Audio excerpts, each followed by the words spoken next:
Hi everyone, welcome to the Love Safety Net. I'm Kim. And I'm Steve, and in today's show we're talking about narcissism and social media.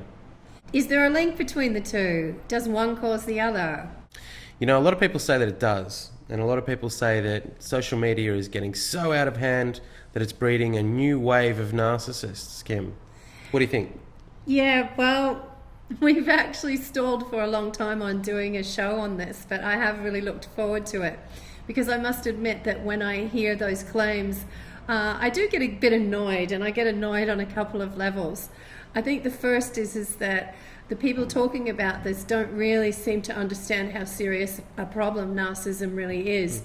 And sometimes I don't even think that they know what they're talking about. Sure. And, you know, that may not be their fault really, because the word narcissism has changed a little in history. You know, it used to mean that you were just showman-like or a good performer, where now it's come to define a personality disorder, which is really quite a serious problem. Let's just talk about that for a minute, Kim. Let's talk about what the false concepts of narcissism have become first. Yeah. So, just in quickly, what has narcissism become for what the media is calling it now? Okay, well, I think when they talk about narcissism, and particularly narcissism and social media together, they're talking about self-centeredness.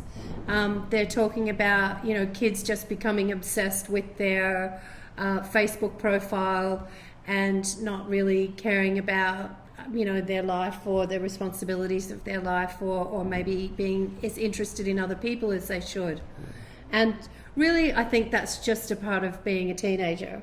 Yeah, for sure. You know? Definitely. And I think it's kind of humorous that we often see baby boomers accusing Gen Y people, or they call them millenniumists now, I think, of being narcissistic and self-centered.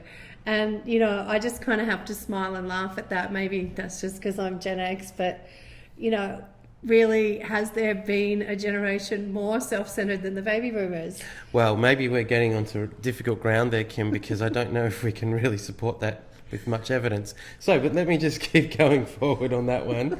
So what's more of an accurate description of narcissism in terms of, okay, Kim's written lots of books on this. If you've never seen us before, Kim's written a lot of books, and we've co-authored a book as well about narcissism and how it presents itself within relationships. So let's Kim, just quickly tell the audience a, you know, more clearer picture on narcissism. Yeah, well, I think relationships are the key.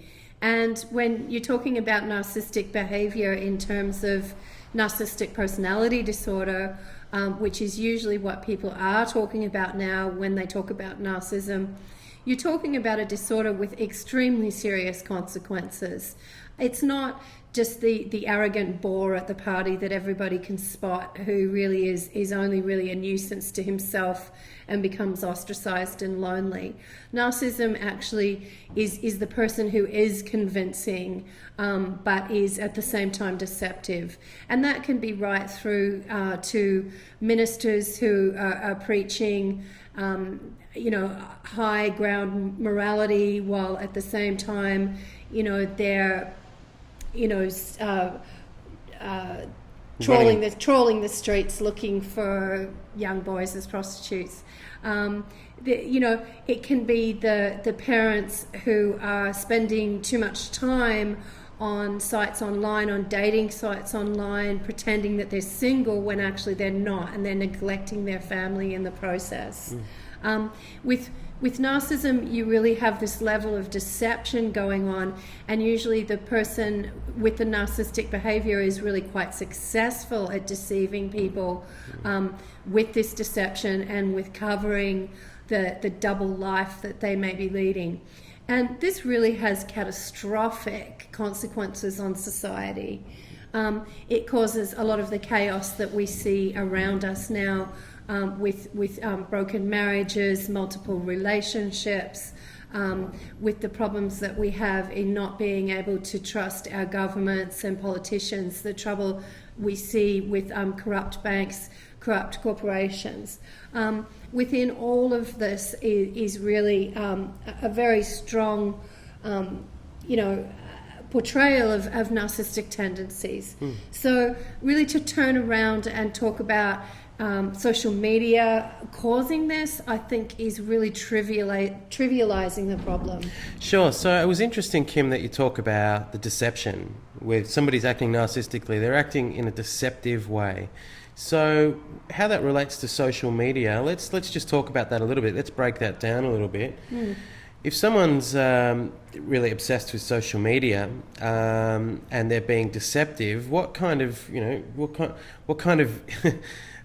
dangers are we going to see with that kind of behaviour coming on? Because I know there's some examples like you've mentioned before, Kim, about particularly World of Warcraft, games like that where people can go into a false reality. Yeah. So let's just talk about that link between narcissistic deception and social media and false reality and false profiles.